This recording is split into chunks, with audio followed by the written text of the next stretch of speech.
చెప్పమ్మా. ఇప్పుడు మనకు సూక్ష్మ జ్ఞానం ఉందా? ఎందుకు లేదు? అసలు జ్ఞానం స్థూలమా సూక్ష్మమా?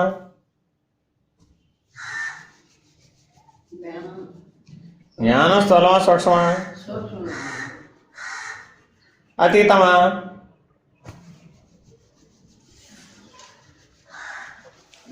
నీ ఎంసెట్ లాగా ఏబిసిడీలు అడిగితే ఏం చెప్తారు? కొంతమంది ఒక్కసారి ఇంటేనే గ్రహించేస్తారు. అది సూక్ష్మ జ్ఞానమే కదా. అట్లా మీరు పాఠం చెప్పారండి, 40 మంది పిల్లల్లో ఎవరికి బాగా అర్థం అవుతుంది?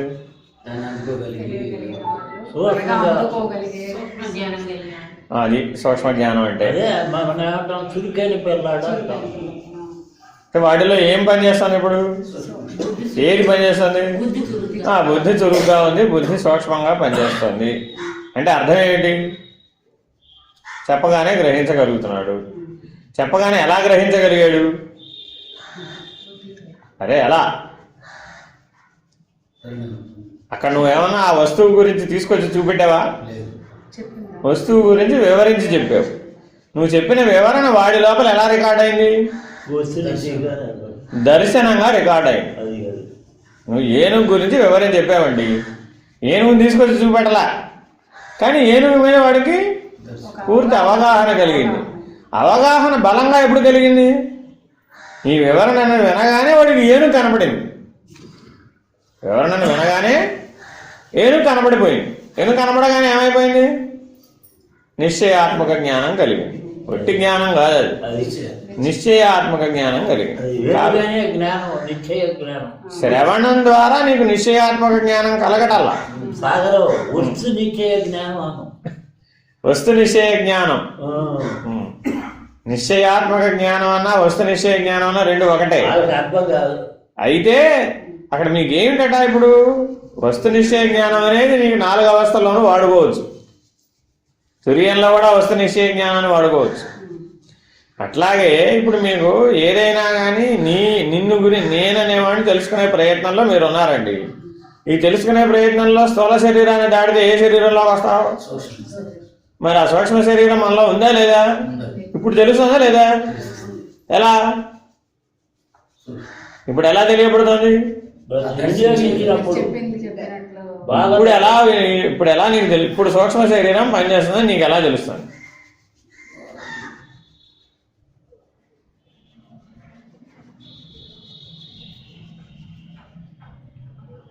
నిద్రపోతున్నామండి, గాఢ నిద్రావస్థలో ఉన్నామండి, సూక్ష్మ శరీరం ఉందా లేదా? ఎలా తెలుసు? ఎలా తెలుసు అంటే నీకు తక్కువమైన ఆన్సర్ రావాలి కదా. రోజు మెలకువ కళ నిద్ర అనుభవిస్తున్నావా లేదా? ఇందులో సూక్ష్మ శరీరం ఏది? ఇందులో సూక్ష్మ శరీరం ఏది? మెలకువ కళ నిద్రలలో సూక్ష్మ శరీరం ఏ స్థితిలో ఉంది? 3వ అవస్థలో ఉందా? ఏ స్థితిలో ఉంది? మెలకువలో ఎలా ఉంది? కళ్ళలో ఎలా ఉంది? నిద్రలో ఎలా ఉంది? నేను ఎలా ఉందని అడగడల్లా, సూక్ష్మ శరీరం ఎలా ఉంది? ఎట్లా పనిచేస్తుందని ఏమో అనుభవిస్తుంది. అది అనుభవం. ముందు సూక్ష్మ శరీరం ఎలా ఉందో తెలిస్తే ఏ స్థితిలో ఉంది, ఏమనుభవిస్తుంది. అది 3 ఉన్నాయి కదండి. ఉండుట, అనుభవించుట, నిర్ణయించుట, 3 ఉన్నాయి నీకు ఏవైనా కానీ. ఉండటం ఎలా ఉంది, అనుభవించడం ఎలా అనుభవిస్తుంది, నిర్ణయం ఎలా పొందుతుంది. సూక్ష్మ శరీరత్రయం చదివేశారు, తెలుసా తెలీదా? స్థూల శరీరం తెలుసు, సూక్ష్మ శరీరం తెలుసు, కారణ శరీరం. సూక్ష్మ శరీరం ఎలా ఉందో చెప్పుకుడు. మెలకువలో ఎలా ఉంది, కళలో ఎలా ఉంది, నిద్రలో ఎలా ఉంది?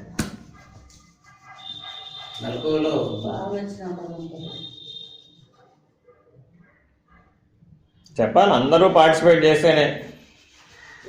అందరూ సైలెంట్ గా ఉంటే ఏం లాభం లేదు.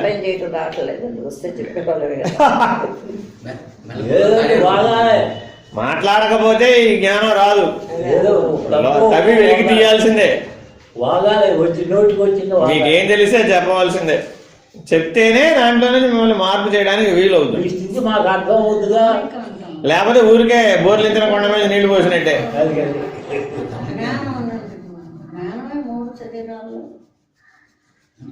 జాగ్రత్త చేస్తుంది. ఇది దీని అనుభవం వీలుంటే కళ స్వప్నం. శరీరం అంటే ఏంటి అసలు? శీలించేది శరీరం. శీర్యతి శరీర, దాని వ్యుత్పత్తి అర్థం అది. అంటే అర్థం ఏంటి? తనకు తానే వచ్చిపోయేది, కొట్టిపోయేది కాదు అది, తనకు తానే వచ్చిపోవునది ఏదో అది శరీరం. సూక్ష్మ శరీరం అంటే స్థూల శరీరం అంటే చెప్పుకొని ముందు ఇటు వద్దాం. స్థూల శరీరం అంటే ఏమిటి? అంటే ఏమిటి? ఎలా తనకు తానే వచ్చిపోతోంది, ఉంటుంది. శరీరం అంటే దేనికైనా మూడు ఉంటాయి: ఉంటుంది, అనుభవిస్తుంది, నిర్ణయిస్తుంది. స్థూల శరీరం అంటే ఏమిటి?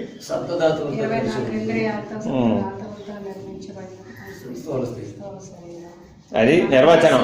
నీవు మామూలు మాటల్లో మెలకువలో ఎట్ట చెప్తావు? ఇప్పుడు నువ్వు మెలకువలో ఉన్నావు.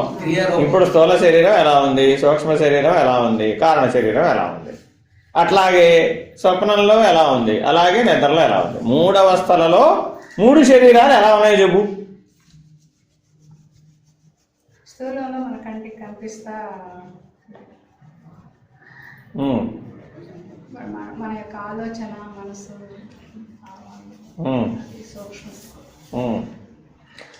ప్రాణ మనస్సులే సూక్ష్మ శరీరం, వేరే ఇంకేమీ లేదు. ప్రాణ మనస్సులకు ఏ రకమైన భౌతిక లక్షణాలు ఉన్నాయా, పదార్థ లక్షణాలు ఉన్నాయా? లేవు కదా. పదార్థ లక్షణాలు కలిగి ఉన్నదంతా స్థూలం, అంతేనా కదా? పదార్థ లక్షణాలు కలిగి ఉన్నదంతా స్థూలం, ఏ పేర్లన్నా పెట్టుకో వాటికి. అదే ప్రాణ మనస్సులతో కూడుకున్నదంతా సూక్ష్మం. ఇప్పుడు మెలకువలో ప్రాణ మనస్సులు పనిచేస్తున్నాయా, పనిచేయట్లేదా? ఎలా? స్థూల శరీరంతో కూడి పనిచేస్తున్నాయి, అంతేనా కాదా? స్థూల శరీరంతో కూడి పనిచేస్తున్నాయి మెలకువలో. కాబట్టి ఇప్పుడు స్థూల శరీరం ఉంది, సూక్ష్మ శరీరం కూడా ఉంది. కారణ శరీరం అంటే ఏమిటి? కారణ శరీరం అంటే ఏంటి? మూలా విద్య. దాని పేరేమిటి? మూలా విద్య. అంటే లోపల ఉన్నటువంటి తాము గాఢమైన తామసికమైన అజ్ఞానం ఏదైతే ఉందో అది కారణ శరీరం. ఇప్పుడు మెలకువలో కారణ శరీరం ఉందా లేదా? లేదా? మన వ్యవహారం అంతా దేంతో చేస్తున్నాం? మన వ్యవహారం అంతా ఆ అజ్ఞానంతోనేగా చేస్తున్నాం. కాబట్టి ఇప్పుడు కూడా అది ఉంది. మెలకువలో మూడు శరీరాలు పనిచేస్తున్నాయా లేదా? నీకు ఒక భావన, ఒక ఐడియా వచ్చిందండి. ఆ ఐడియా నీలో ఎలా వచ్చింది? కూర్చున్నావు, లేచావు, కూర్చున్నావు. ఫలానా పని చేయాలని నీకు తోచిందా, తోచలేదా? ఆ తోచింది ఎలా తోచింది? ఆడియో వీడియోగా తోచింది. నీ మైండ్ లోపల ఎలా వచ్చింది? అది ఓ సినిమా లాగా వచ్చింది, ఒక ఆడియో వీడియో వచ్చింది. ఓ ఇది కదా నా కర్తవ్యం అని మేలుకొని చేసావు. ఇప్పుడు ఆడియో వీడియో దర్శనం కాదా? కాబట్టి సూక్ష్మ శరీరం ఎలా పనిచేస్తుంది?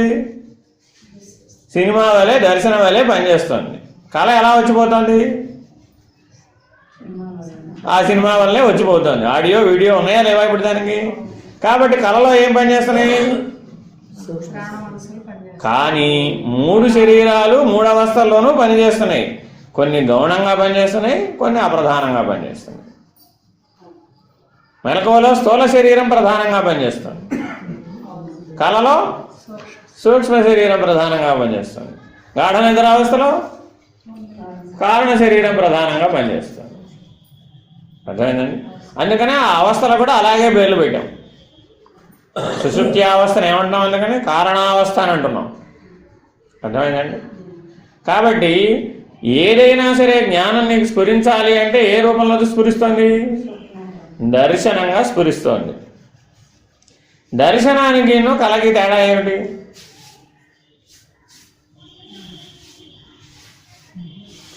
దర్శనానికి కళకి తేడా ఏమిటి?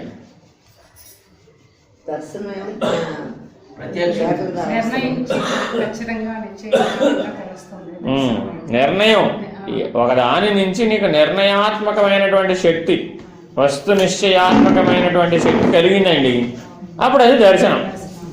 రోజు మనం కళలు కంటున్నామా లేదా? దాంట్లోంచి ఏదైనా నిర్ణయం వచ్చిందా బయటికి? అంటే భ్రాంతి కూడా దర్శనంగానే ఉంది, వస్తు నిశ్చయ జ్ఞానం కూడా దర్శనంగానే ఉంది. కానీ ఇది భ్రాంతి అని ఎప్పుడు తెలిసింది? ఎందువల్ల? అదే వస్తునిశ్చయ జ్ఞానంతో కూడిన దర్శనంగా వచ్చిందండి. అప్పుడు మెలకు వచ్చిందండి. అప్పుడేమైంది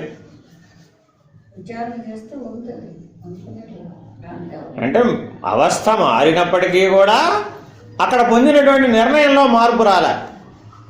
అవస్థ మారినప్పటికీ కూడా పొందిన నిర్ణయంలో ఎట్టి మార్పు రానప్పుడు వస్తునిశ్చయ జ్ఞానం అన్నాం. అదే అవస్థ మారగానే అది పోయింది. అప్పుడేమైంది? గాఢ నిద్రావస్థలో మనం సుఖంగా ఉన్నావా లేదా? ఉన్నావా? నిజంగా ఉన్నావా? గాఢ నిద్రావస్థలో సుఖంగా ఉన్నావా? సుఖంగా ఉన్నావా? ప్రశ్న ఏమిటి? గాఢ నిద్రావస్థలో సుఖంగా ఉన్నావా లేదా? నువ్వు సుఖంగా ఉన్నావా లేదా? ఏం చెప్తున్నావు? లేచిన తర్వాత సుఖంగా నిద్రపోయానని చెప్తున్నావుగా. ఆ అవస్థ మారినా కూడా ఆ సుఖ నిద్ర యొక్క నిర్ణయం పనిచేస్తుందా పనిచేయట్లేదా? పనిచేసిందిగా. మెలకువలోకి వచ్చినాకే చెప్పావు. కానీ ఏమని చెప్పావు? సుఖంగా నిద్రపోయాను అన్నావు. కాబట్టి నిద్రలో సుఖం ఉందని నిర్ణయం అయిందా లేదా? అర్థమైందా? కాబట్టి నిర్ణయం అంటే అర్థం ఏమిటి? అవస్థ మారినప్పటికీ అదేమి ఆ జ్ఞానం మారటల్లా. వస్తునిశ్చయ జ్ఞానం అలాగే ఉంది. అదే అవస్థ మారినప్పుడు అంతకుముందున్న అవస్థ యొక్క జ్ఞానం పోయింది. అప్పుడేమైంది? కాదు, అది భ్రాంతి. ఇది భ్రాంతికి వస్తునిశ్చయ జ్ఞానానికి మధ్య భేదం. భ్రాంతితో ఉన్నప్పుడు చూడటం ఉంటుంది కానీ దర్శనం ఉండదు. చూడటం ఉంటుంది కానీ దర్శనం ఉండదు. అంటే అర్థం ఏమిటి? నీకు వచ్చే కళలన్నింటినీ లైన్లో రాయాలంటే రాయగలవా? ప్రతిరోజు ఏ అంటే చూడలేదా? కళను చూడలేదా? అనుభవించలేదా? కళ లేదా? కానీ వస్తునిశ్చయ జ్ఞానం లేదు. అర్థమైందా? కాబట్టి దర్శనం అంటానికి వీలు కావట్ల కళని. అర్థమైందా? అదే నీకు ఒక రోజు కళలో ఒక మహానుభావుని యొక్క దర్శనమైంది. దాని ప్రభావం ఎప్పటి వరకు ఉంది? మేలుకున్నా కూడా ఇంకా ఆ దర్శన ప్రభావం నేను వెంటాడుతూనే ఉంది. అప్పుడేమైంది? వస్తునిశ్చయ జ్ఞానంగా మారినప్పుడు అది నేనండి ఎంతకాలమైనా మళ్ళీ అదే చెప్తూ ఉంటావు. ఫలానా అప్పుడు నాకు ఒక రోజు రాత్రి కళలో ఫలానా చంద్రశేఖరేంద్ర సరస్వతి గారు నాకు దర్శనం ఇచ్చారండి. మరేదో బోధించారు నాకు, మరేదో నాకు దివ్య జ్ఞానాన్ని అందించే ప్రయత్నం చేశారు. కానీ నేనేమనుకున్నానో నాకు తెలియదు. అప్పుడేమైంది? దర్శనం ఉంది, నిర్ణయం కూడా ఉంది, కానీ దాంట్లో రావలసినటువంటి స్వరూప జ్ఞానం మాత్రం అందలే. అర్థమైందా? వస్తునిశ్చయ జ్ఞానం ఎప్పుడైంది? స్వరూప జ్ఞానం మేలుకున్నప్పుడే వస్తునిశ్చయ జ్ఞానం అవుతుంది. ఆయన ఏం బోధించారో ఆ దర్శన ప్రభావం చేత నీలో కలిగిన మార్పు ఏమిటో, ఆ మార్పు వలన నీకు వచ్చినటువంటి నిర్ణయం ఏమిటో నీకు స్పష్టంగా తెలిసిందనుకో, అప్పుడేమైంది? అది స్వరూప జ్ఞానం అయింది, అది వస్తునిశ్చయ జ్ఞానం అయింది. అట్లాగే మృత్యువు కూడా ఒక దేవతే కదా. మరి మృత్యువుని ఎవరైనా దర్శించారా? దర్శించలేం కదా. ఎందుకని? దర్శిస్తే చెప్పడానికి వీళ్ళేడు కాబట్టి. అంతేనా కాదా? కానీ ప్రతి దేవతా స్వరూపానికి కూడా చిహ్నాలు ఉంటాయా ఉండవా? శివ దర్శనం జరిగింది, ఎలా చెప్తా? త్రిశూలం కనబడింది, మెళ్ళో పాము కనబడింది, నెత్తి మీద గంగా కనబడింది, ఇలా నిలబడి ఉన్నాడు, ఇలా కూర్చుని ఉన్నాడు, ఇలా శివతాండవం చేస్తున్నాడు, ఇలా ఏదో చెప్తావు. ఇవేగా చిహ్నాలతో చెప్పాల్సిందేగా. అట్లాగే మృత్యుదేవత కూడా చిహ్నాలు ఉండాలా వద్దా? దేవత అన్నామంటే ఆ దేవత యొక్క చిహ్నాలను దర్శనం ద్వారా తెలుసుకుంటున్నావా, ఆలోచించడం ద్వారా తెలుసుకుంటున్నావా? ఆలోచించడం ద్వారా, ఊహించడం ద్వారా అయితే కరిగిపోతాయి. అదే దర్శిస్తే మిగిలిపోతాయి. వస్తునిశ్చయ జ్ఞానంగా మిగిలింది. కాబట్టి భగవత్ సాక్షాత్కారం అనేటటువంటిది ఏదైతే దైవ సాక్షాత్కారం ఏదైతే ఉందో ఆ దైవ సాక్షాత్కార జ్ఞానం దర్శనంగా ఉందా, ఊహగా ఉందా? దర్శనంగా ఉంది. ఎందువల్ల? దాని యొక్క ప్రభావం తర్వాత మిగిలిన రెండు అవస్థల మీద కూడా ఉంది. ఒక మాటగా చెప్పాలంటే తురియ ప్రవేశం జరుగుతుంది ఆ దర్శన ప్రభావం చేత. ఎంతకాలమైనా కూడా ఉంటాయి కొన్ని దర్శనాలు. అర్థమైందా? కాబట్టి తత్వ విజ్ఞానానికి సంబంధించిన విశేషణాలన్నీ, సాధనా మార్గాలను చెప్పేవాడు అన్నింటినీ ఏమన్నారు? దర్శనాలు అన్నారు. యోగం పతంజలి యోగ మార్గం అనేది దర్శన మార్గం. సాంఖ్యం కపిల సాంఖ్యం అది కూడా దర్శన మార్గమే. షడ్ దర్శనాలు అన్నారు అందుకే వీటిని. 6 రకాలైన దర్శన మార్గాల ద్వారా తత్వజ్ఞానం బోధించబడుతుంది.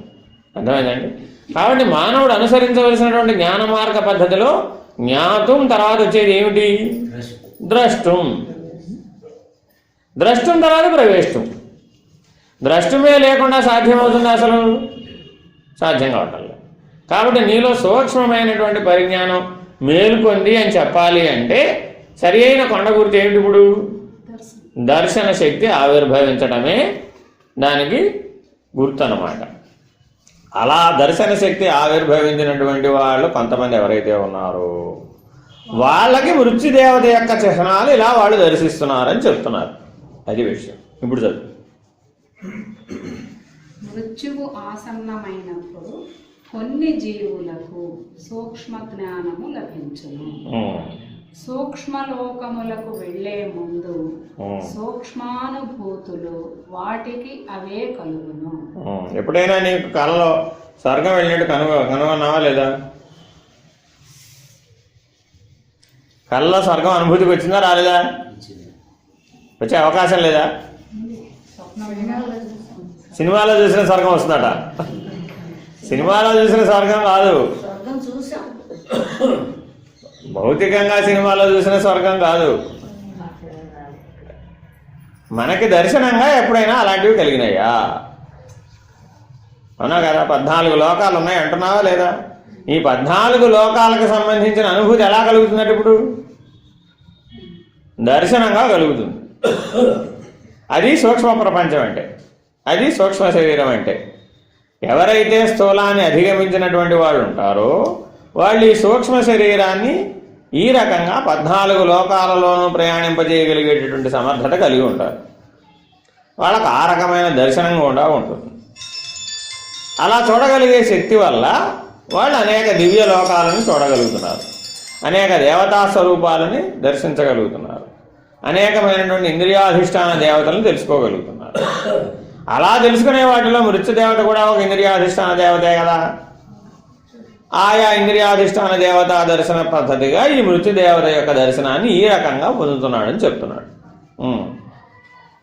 శరీరములోని శక్తులన్నీ ఒక చోటకు చేరి కలసిపోవును. మనకి ఎలా ఉన్నాయి?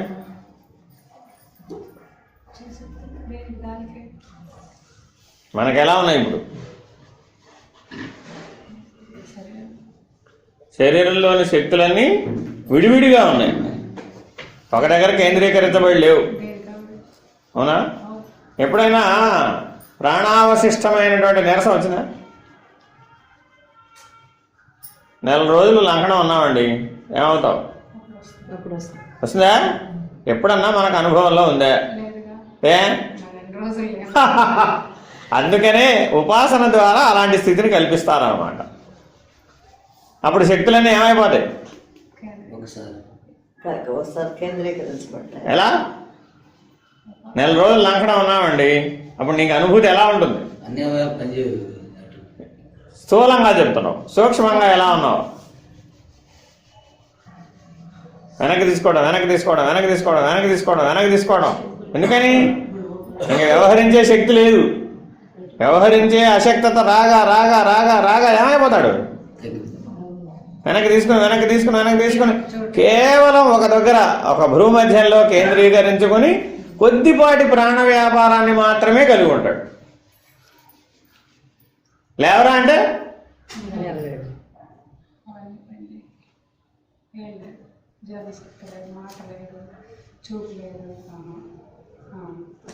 కానీ వ్యవహారం ఉంది. ఇప్పుడు ప్రాణశక్తి అంతా ఎక్కడ కేంద్రీకరించబడింది? ఒక దగ్గర కేంద్రీకరించబడిపోయింది. ఇట్లా మృత్యు కాలంలో కూడా ఏం జరుగుతుందట? అన్ని సహజంగా ఒక దగ్గరికి భ్రూమధ్యంలోకి కేంద్రీకరించబడిపోయింది. అర్థమైనా? ఎప్పుడన్నా అట్లా ఉంటే తెలుస్తుంది, లేకపోతే ఏం తెలుస్తుంది? తెగ మరి 6 నెలలు ఉంటే బాగా తెలుస్తుంది. కొద్దిపాటి ఆహారాన్ని మాత్రమే తీసుకోవాలని అంటాడు. అందుకని అందరికీ మీ వల్ల ఏ పని కాదు ఇదంతా, కానీ విషయంగా చెప్తున్నా. ఇట్లాంటి జీవితం మాకుంది. ఇలా మా జీవితంలో అనేక సందర్భాలలో అలా జరిగింది కాబట్టి ఆ ప్రాణావశిష్టమైనటువంటి స్థితి ఏమిటో అనుభూతిలో ఉంది. అప్పుడు ఏమైంది? ఇప్పుడు వాడు అక్కడ ఏం చెప్తున్నాడో మనకు అది తెలిసిపోతుంది. ఎట్లా కేంద్రీకరించబడుతుంది, ఆ సమయంలో నీ స్థితి ఎలా ఉంటుంది, నీ దర్శనం ఎలా ఉంటుంది, అట్లా.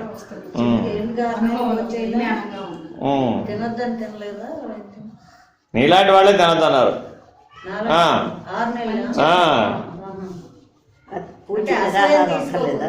అంటే ఆకలి వేసినప్పుడు ఒక డ్రై ఫ్రూట్ తినొచ్చు, ఒక ఎండు ద్రాక్ష కానీ ఎండు కిస్మిస్ కానీ తినొచ్చు ఒకటి. అది ఇది పాయింట్. అదే మూలకన్న అదే పాయింట్ ఇక్కడ. ఒక ఎండు ద్రాక్ష కానీ ఒక ఎండు కిస్మిస్ కానీ తిని ఒక రోజంతా ఉన్నాం అనుకో, సరిపోదా?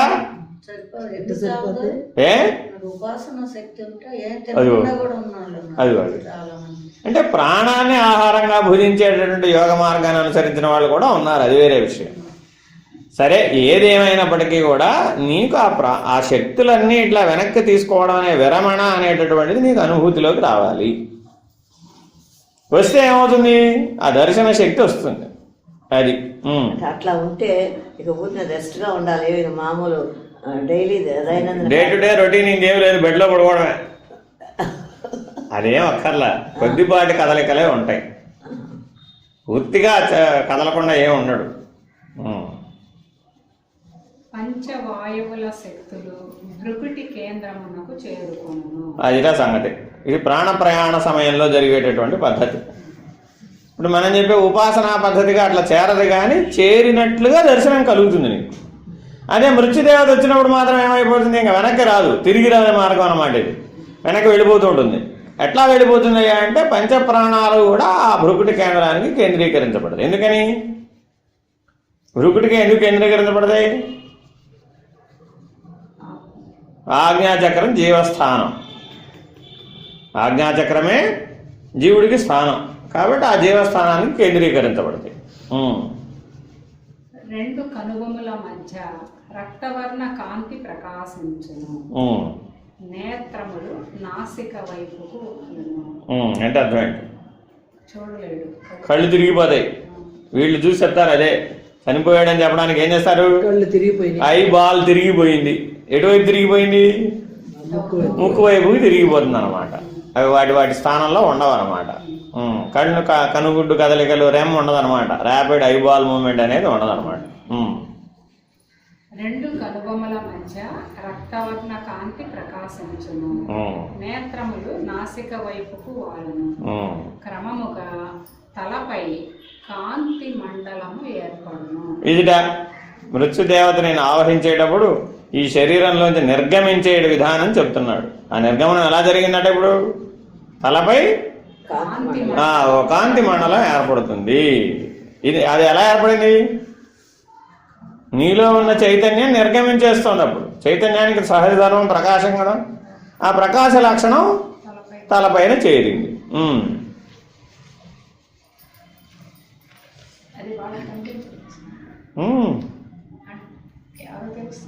ఇంక ఇప్పుడు తెలిసేదేం లేదుగా, మృత్యుకాలంలో తెలియటమే. ఇది ముందు తెలియాలి అంటే ఉపాసనా మార్గం ద్వారా వెళ్ళాలి. ముందు ఇదే లక్షణాలని ఉపాసనా మార్గం ద్వారా తెలుసుకోవచ్చు. అన్నింటినీ స్తంభింపజేస్తాడు. ఆ స్తంభింపజేసే మార్గం ద్వారా వెళ్ళి తెలుసుకుంటాడు. అదే చెప్తున్నాగా, ఉపాసనా మార్గం ద్వారా ఎవరైతే ఈ దర్శనాలను పొందారో వాడు తిరిగి రాగలుగుతాడు. అర్థమైందండి? వాడు చెప్తున్నాడు. తిరిగి వచ్చే ప్రొసీజర్ కూడా ఉందా? నువ్వు ఎట్లా అయితే ప్రాణాలను వెనక్కి తీసుకోవడం, బంధించడం నేర్పుతారో అట్లాగే మళ్ళీ ఒక్కొక్క బంధనాన్ని ఛేదించుకుంటూ కిందకి దిగి రావడం కూడా నేర్పుతాడు. ఆ మృత్యు చిహ్నాలని దర్శనం తెలుసుకోవడం కోసమని వెళ్ళాడు. తిరిగి వచ్చేస్తాడు మళ్ళా. ఆగే శక్తి వాళ్ళలో ఉంటుందంట. అంటే కొంచెం లిమిటెడ్ టైం, అంతగానే ఎక్కువగా. క్రమముగా తలపై కాంతి మండలము ఏర్పడును, శరీరములోని సూక్ష్మాణువులు వేగముగా కంపించును. కంపించడం అంటే వైబ్రేట్. ఇప్పుడు మనకు మామూలుగా బతికున్న ఇప్పుడు మనకు బ్రతికున్నప్పుడు అసలు వైబ్రేషన్ ఉందా లేదా మనకి? మామూలు కదలిక ఉంటాయి. వైబ్రేషన్స్ అంటే లో లెవెల్లో ఉన్న కదలిక. అణుస్థానంలో చెప్పినప్పుడు వైబ్రేషన్ అంటున్నాం, అంతేనా? మనిషి స్థానంలోకి వచ్చేప్పటికి కదలికలు అంటున్నాం, అంతేనా? అసలు అణుస్థానంలో కదలికలు లేకుండా మనిషి కదలగలడా? లేదు.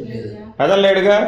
కానీ నీ లోపల ఉన్న వైబ్రేషన్స్ని నువ్వు ఎంత వేగంగా తిప్పే కొద్దీ ఏమైపోతుంది? ప్రయత్నించి వేగవంతం చేసామండి, అప్పుడు ఏమైంది? కదలికలు వస్తాయి. నీ చుట్టుపక్కల ఉన్న వాతావరణం కూడా వైబ్రేట్ అవుతుంది. నీ చుట్టుపక్కల ఉన్నటువంటి ఎన్విరాన్మెంట్ కూడా వైబ్రేట్ అవుతూ ఉంటుంది. అర్థమైందా? ఈ వైబ్రేషన్స్ని గుర్తించగలిగే శక్తి మనకుందా లేదా? ఎప్పుడు వచ్చింది?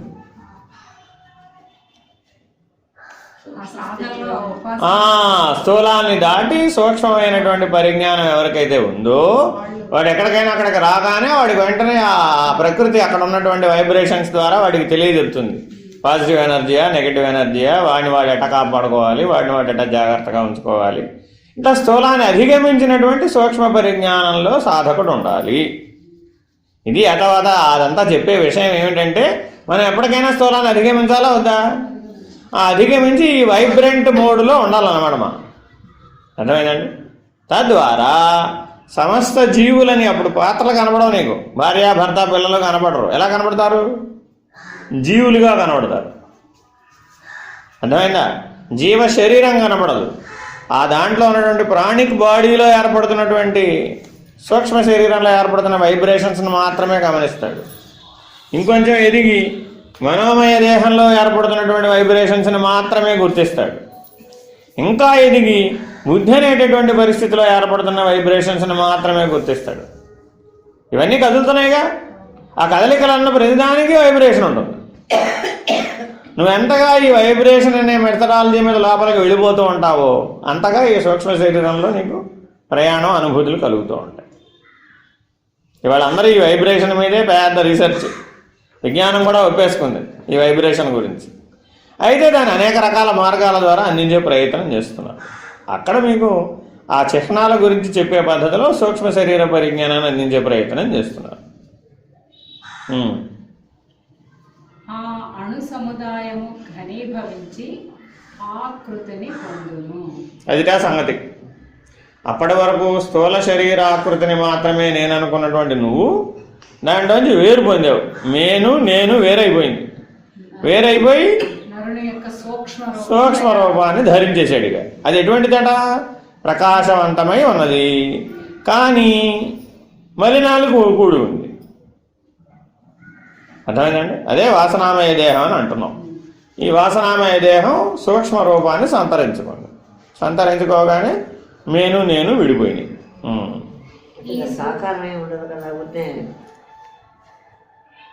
ఉండదని చెప్పడానికి వీల్లేదు, ఉంటుంది. ఈ సూక్ష్మ రూపము స్థూల శరీరం యొక్క తలపై నిలబడును. నిర్గమించేటప్పుడు అక్కడ నిలబడుతుంది. ఈ సూక్ష్మ రూపము క్రమముగా స్పష్టతను సంతరించుకుని సమయమునకు మృత్యువు ఆసన్నము. అది సంగతి.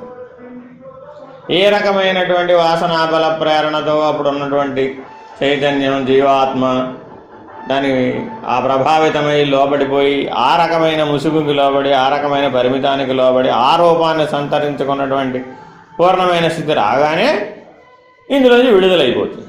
విడుదలైపోయి మరలా ప్రకృతి శక్తుల ద్వారా మరొక దేహంలోకి అదే సూక్ష్మ శరీరం స్థూల శరీరాన్ని ధరించేస్తుంది. ఇది నిర్గమనం. మృత్యు ఆసన్నమయ్యేటప్పుడు ఇలా జరుగుతుంది. ఇది ఒక విజ్ఞాన శాస్త్రం అన్నమాట. ఇది ఎప్పుడు తెలుసుకోవాలి అంటే స్థూలాన్ని అధిగమించి సూక్ష్మ పరిజ్ఞానం ఉన్నప్పుడు మాత్రమే ఇది సాధ్యం. ఎప్పటికైనా మానవులందరూ ఈ స్థూల, సూక్ష్మ, కారణ శరీరత్రయాన్ని దాటాల్సిందేగా. సాధనతో అయినా దాటాలి, దర్శనంతో అయినా దాటాలి, విజ్ఞానంతో అయినా దాటాలి. దాటడానికి 3 ఆధారాలు ఉన్నాయి. సాధన ద్వారా దాటచ్చు, దర్శనం ద్వారా దాటచ్చు, విజ్ఞానం ద్వారా దాటచ్చు. ఈ మూడిట్లో నీ సమర్థతని బట్టి మార్గాన్ని ఎంపిక చేసుకుంటావు. అయిపోయిందా? మృత్యు సమయస్థితి మృత్యువు ఆసన్నమైనప్పుడు 49 వాయువులు లోపల ప్రవహించును, కళ్ళలో వెలుగు అంతరించును, శబ్దము వినపడదు. ప్రాణవాయువు నాభి కేంద్రమును భేదించి అపానవాయువుతో కలియును. శరీరమును వదులుటకు ప్రాణము హడావిడి చేయును. జీవుడు నిస్సహాయమిగా అనాథగా ఉండే మృత్యు మూర్ఛకు లోనగును. పిండము నుండి వదిలి వెళ్ళుటకు జీవము పెరుగులాడుతుంది. మరణము శరీరమునకే కానీ జీవునికి కాదు. అదిగా సంగతి. చివరి నిర్ణయం ఏం చెప్పాడు? మరణం శరీరానికే కానీ జీవునికి కాదు. ఆ ప్రాణ ప్రయాణ సమయం ఎలా జరుగుతుందో చెప్తున్నాడు.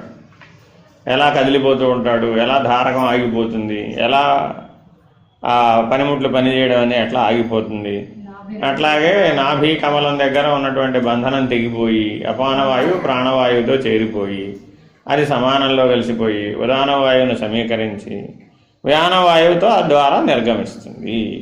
ఇట్లా ఈ 5 వాయువులు ఒకదానోటి ఎట్లా కలుపుకుంటాయి, ఎట్లా ఏ రకంగా నిర్గమిస్తుంది, ఆ నిర్గమించేటప్పుడు ఆ శరీరంలో వచ్చేటటువంటి మార్పులు ఎలా జరుగుతున్నాయి అవి అక్కడ ఆ సమయ అనుభూతుల్ని వివరించాడు. వివరించి చివరికి ఏ నిర్ణయంగా చెప్పాడు? అందులో నుంచి ఆ మరణ వేదన కాలంలో పిండ శరీరాన్ని వదిలిపెట్టడానికి అది జీవుడు యాతనామయ దేహంగా మారుతున్నాడు. ఆ మరణ వేదనను అనుభవించడం ద్వారా ఆ దుఃఖభారమైనటువంటి వేదనాభరితమైనటువంటి మరణ వేదన ద్వారా ప్రయాణించడం ద్వారా అతను ఆ రకమైన స్థితిని అనుభవించి మరలా ఆ జీవుడుగా దేహాన్ని నిర్గమించాడు. కాబట్టి సూక్ష్మ శరీరమే జీవుడు, స్థూల శరీరం జీవుడు కాదు. అర్థమైందా? ఒక్కొక్క సిద్ధాంతంలో ఒక్కొక్క రకంగా ప్రాణవాయువుల్ని విభజించి చెప్తారు. 72 నాడులు ఉన్నాయండి. 72 నాడులలో పనిచేసే విధానం అంతా ప్రాణ విద్య అని దహర విద్య అని 2 రకాలైన విధానాలు ఉన్నాయి. ఆ ప్రాణ విద్యలో ఈ ప్రాణ ప్రసారం ద్వారా 72 నాడులలో ప్రాణ ప్రసారం ఎట్లా జరుగుతుందనే దాన్ని బట్టి విడగొట్టి చెప్తారు. అది ఏదో సూచనగా 49. దాని గురించి ఇప్పుడు మనం చింతపడక్కల, మనం ఆ విద్యలో లేం కదా. అది ఏదైనా మనం పరిజ్ఞానం కోసం నేర్చుకున్నాం. ఇవన్నీ ప్రయోగించి చూడడం కుదిరే పని కాదు. తెలుసుకోవాలి మొట్టమొదట. జ్ఞాతం వరకు పనికి వస్తుంది. క్రమేపీ ద్రష్టం. సరే, జై బాబా.